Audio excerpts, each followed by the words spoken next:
ভয়ের সাথে আমরা সবাই পরিচিত, কষ্টও আমরা সবাই পেয়েছি। কখনো কখনো আমরা অসুস্থ হয়ে পড়ি, আর এমন সময় হলে মাতার মমতা, কখনো বাবার স্নেহ, কখনো বন্ধুদের পাশে থাকার অনুভূতি আমাদের রোগ নিরাময়ে সাহায্য করে। কখনো যদি আমরা নিরাশ হয়ে পড়ি, তখন যদি আমাদের কোনো আপনজন আমাদের দুটো ভালো কথা বলে, তখন আমাদের মনোবল বেড়ে যায়। ঠিক তেমন সংসারের এই রঙ্গমঞ্চে যদি আপনি পীড়িত অনুভব করেন, কিছু শুভ কথা আলোচনা করুন, কিছু স্তুতি গান করুন, কিছু মুহূর্তের জন্য হলেও নিজের ইষ্টদেবের কথা স্মরণ করুন আর প্রার্থনা করুন। সাহস বাড়বে, শক্তিও বৃদ্ধি পাবে এবং সামনে এগিয়ে চলার পথও দেখতে পাবেন। তখন এই মন প্রসন্ন হয়ে বলবে, রাধা রাধা। এই সংসারে কখনো কোনো ব্যক্তিকে তার বাইরের পোশাক দেখে বিচার করার চেষ্টা করবেন না, এটা খুব বড় ভুল করবেন। যেমন আমরা জীবনে অনেক সময় এমন করি, ধরুন কোথাও একটা গাছ দেখলাম, খুব বিশাল আকারের একটা গাছ, যেটা মাটির থেকে অনেক উঁচুতে পৌঁছে গেছে, যার বিশাল শাখা আছে। সেগুলো দেখে আমরা ভাবি যে এই গাছে হয়তো কত সুস্বাদু ফল আছে, আমরা সেই গাছের পরিচর্যা করতে থাকি। আবার অন্যদিকে হলো একটি তৃণ, যেটা মাটি থেকে কিছুটা উঁচুতে পৌঁছেছে, কিন্তু সেই তৃণর নিচে, মাটির নিচে অত্যন্ত সুস্বাদু ফল বা সবজি জন্ম নেয়, যা আমাদের স্বাস্থ্যের পক্ষে অত্যন্ত উপকারী।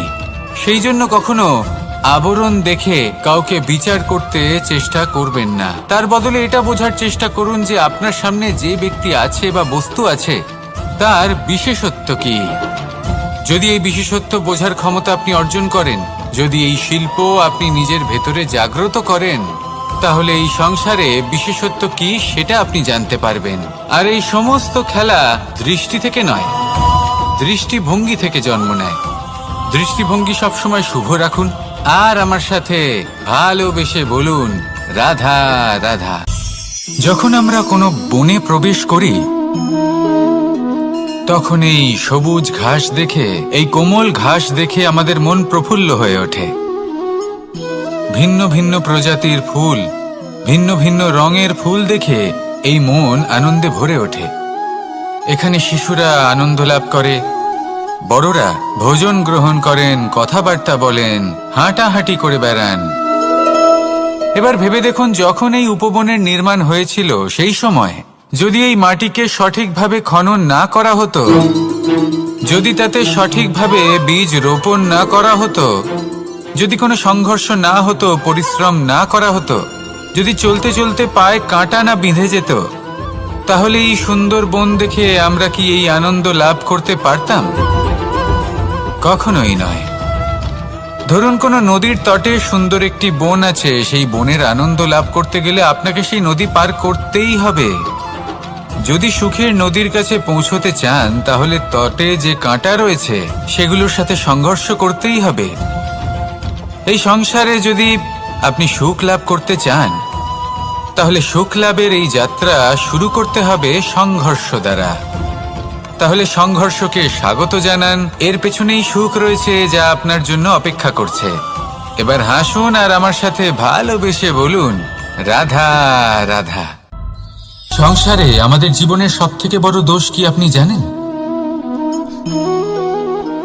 কেউ বলবেন লোভ, কেউ বলবেন লালসা, কেউ বলবেন অসত্য।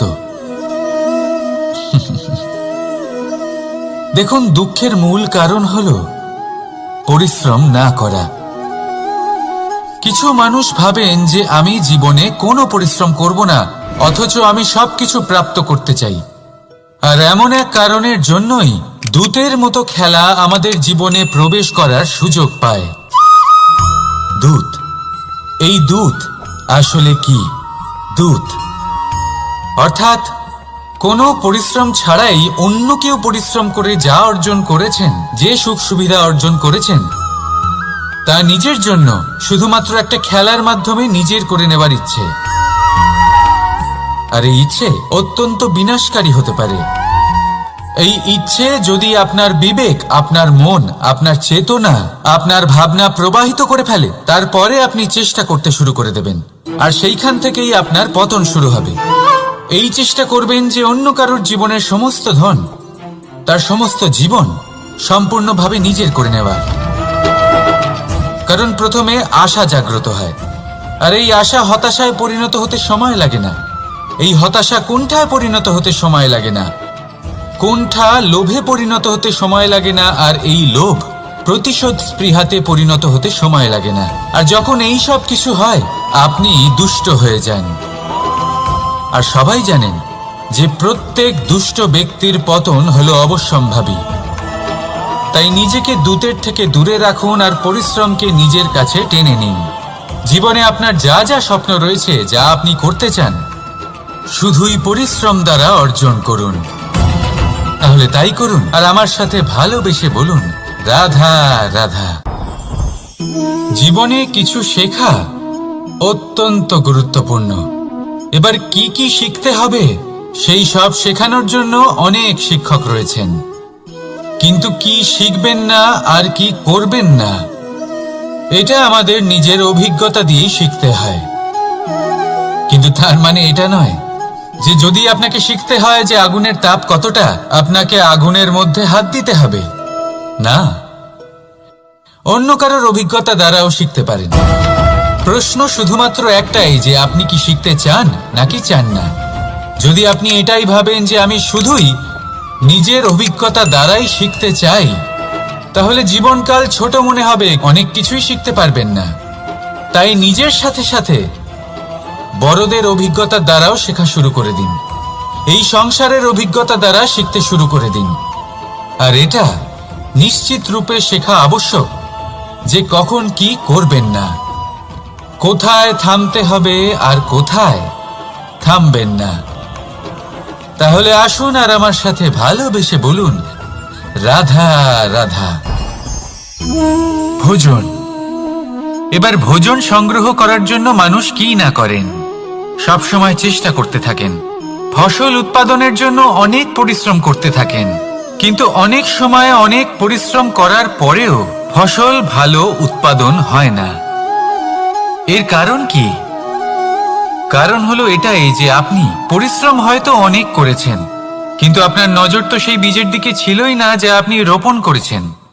সেই জন্য সব সময় কোনো বীজ রোপণ করার আগে তাকে পরখ করে দেখুন, তা অত্যন্ত আবশ্যক। আর সেইভাবেই যখনই কোনো কর্মের প্রশ্ন আসে, তাহলে সেখানে শুধুমাত্র পরিশ্রম যথেষ্ট নয়। সেই কাজের প্রতি আপনার কর্তব্য কি, আপনার উদ্দেশ্য কি, সেটা জানা হলো অত্যন্ত গুরুত্বপূর্ণ। তাই কর্ম করুন, কিন্তু সেই কর্মের প্রতি আপনার যা উদ্দেশ্য তার মাহাত্ম্য বুঝতে চেষ্টা করুন। তাহলে আসুন আমার সাথে ভালোবেসে বলুন, রাধা রাধা। কখনো কখনো আমরা ভাবি যে কোনো ব্যক্তি যিনি ধর্মের পথে চলেছেন, যদি তার দ্বারা কোনো ভুল হয়ে থাকে তাহলে নিয়তি তাকে সেই মুহূর্তেই কঠোর শাস্তি দেন। কিন্তু সেই সব মানুষ যারা সংসারের সবথেকে বড় অধর্মী, বহু নিকৃষ্ট মানের কাজ করেন, তাদের নিয়তি অনেক সুযোগ দেন। তাদের নিয়তি এরকম কঠোর প্রহার করেন না। এই ভাবনা কখনো না কখনো মনে আসেই। ভেবে দেখুন কেন? আসলে জীবনকে বেশিরভাগ মানুষ একভাবেই দেখে থাকেন, বিভিন্ন স্তরে একে দেখা উচিত। এবার আপনি বলুন, এই সংসারে কোনো অধর্মী কখনো প্রেরণার উৎস হতে পারেন? কখনোই নয়। যে মানুষ নিজের আত্মাকে মলিন করে ফেলেছেন, তিনি এই সংসারকে কিভাবে প্রেরণা যোগাবেন? উনি নিজেই বুঝতে পারেন না কোনটা করা উচিত, ধর্ম কোনটা। তাই নিয়তি তাকে একটা সুযোগ দেন, এটা বোঝার সুযোগ দেন যে কোনটা উচিত, কোনটা ধর্ম। সুযোগ দেন নিজের বিবেক জাগিয়ে তোলার, তাকে সুযোগ দেন নিজের অন্তরাত্মার ডাক শোনার। যখন তাতেও কাজ হয় না, তখন নিয়তির কাছে একটাই পথ বাকি থাকে, আর তা হল মহাবিনাশ। মহাবিনাশ হয়তো দেরিতেই আসতে পারে, কিন্তু তা অবশ্যই আসবে। আর যখন মহাবিনাশ আসে, তখন মহাবিনাশের যন্ত্রণা সমগ্র মানব জীবনের যন্ত্রণার থেকে অনেক বেশি হয়। এই কথাটা সবসময় মনে রাখবেন। আর অন্যদিকে যে মানুষ ধর্মের পথে চলছেন তার দ্বারা যদি কোনো ভুল হয়ে থাকে তখন নিয়তি তার পরীক্ষা নেন। কিছুক্ষণের জন্য মানুষের মনে হতে পারে নিয়তি তাকে কঠোর শাস্তি দিয়েছেন, কিন্তু সময়ের সাথে আমরা সবাই দেখি যে যখন সেই মানুষ সেই পরীক্ষায় উত্তীর্ণ হন, এই সমস্ত সংসারের জন্য প্রেরণার উৎস হয়ে ওঠেন। অর্থাৎ নিয়তি প্রত্যেক মানুষকে তার কর্ম অনুসারে উচিত ফলও দেন, উচিত শাস্তিও দেন। পার্থক্য হলো শুধুমাত্র সময় আর আপনার দৃষ্টিভঙ্গি। তাই ধর্মের পথে চলুন আর আমার সাথে ভালোবেসে বলুন, রাধা রাধা। দ্বিধাবোধ। অনেক সময় আমরা জীবনে সেই বাঁকে এসে পৌঁছই যেখানে আমরা বুঝতেই পারি না যে এবার কোন দিক নির্বাচন করা উচিত। কখনো এদিকে যাওয়া উচিত মনে হয়, কখনো ওদিকে যাওয়া উচিত মনে হয়, কখনো দুদিকেই যাওয়া প্রয়োজনীয় বলে মনে হয়, কিন্তু তা তো সম্ভব নয়। কখনো কখনো এটা মনে হয় যে এখানেই থেমে যাওয়া ভালো, কোথাও না যাওয়াই শ্রেয়। এবার একেই তো দ্বিধাবোধ বলে। সংসারে এমন কোনো দ্বিধা নেই যার সমাধান সম্ভব নয়। এই দ্বিধাবোধ স্বাভাবিক। আর আপনার এই দ্বিধাকে আমি একটু সরল করে দিই। দ্বিধাগ্রস্ত হয়ে নির্বাচন করলে তখন এটা মাথায় নিয়ে করবেন যে আপনার এই নির্বাচনের ফলে এই সংসারের ওপর, এই সমাজের ওপর কি প্রভাব পড়তে পারে। নিজের লাভ ক্ষতির বিষয়ে ভাবা ছেড়ে দিন আর কর্ম করুন সংসারের মঙ্গলের জন্য, আগামী প্রজন্মের মঙ্গলের জন্য। ভাবুন আপনার এই নির্বাচনের জন্য কিভাবে তাদের জীবনের উদ্ধার সম্ভব। কারণ এই ভাবনাই হলো উচিত ভাবনা। কারণ অনেক সময় ওষুধ একটু কড়া মনে হতেই পারে, কিন্তু এই ওষুধই তো রোগ মুক্তি ঘটায়। সেইভাবে আপনাকেও এই দ্বিধার মুহূর্তে কঠিন নির্বাচন করতে হতে পারে। এই কঠিন নির্বাচন জীবনে কঠিন পরিস্থিতিও আনতে পারে, কিন্তু যদি এই নির্বাচন ধর্মসঙ্গত হয়, যদি এর দ্বারা সংসারের মঙ্গল হয়, তাহলে এই নির্বাচনই হলো সঠিক নির্বাচন। আসুন আমার সাথে ভালোবেসে বলুন, রাধা রাধা। মানুষ নানান ধরনের বাসনা পোষণ করেন। তাদের নানান ইচ্ছে থাকে, অভিলাষা থাকে, নানান কামনা করতে থাকেন, স্বপ্ন দেখেন, প্রার্থনা করেন যেন তা সফল হয়, নিজের সম্পন্নতা কামনা করেন, আর শেষে নিরাশ হয়ে যান কারণ এসব কিছুই পান না। আপনাকে একটা ছোট্ট উদাহরণ দিই। জঙ্গলের রাজা কাকে বলা হয়? সিংহকে। এবার যেহেতু সিংহ বনের রাজা, তাই হরিণ তো তার কাছে এসে এটা বলতে পারে না যে আপনি হলেন বনের রাজা, তাই আপনি আমাকে মেরে ফেলুন, আমাকে খেয়ে ফেলুন আর নিজের ক্ষুধা নিবারণ করুন। এমন তো হয় না।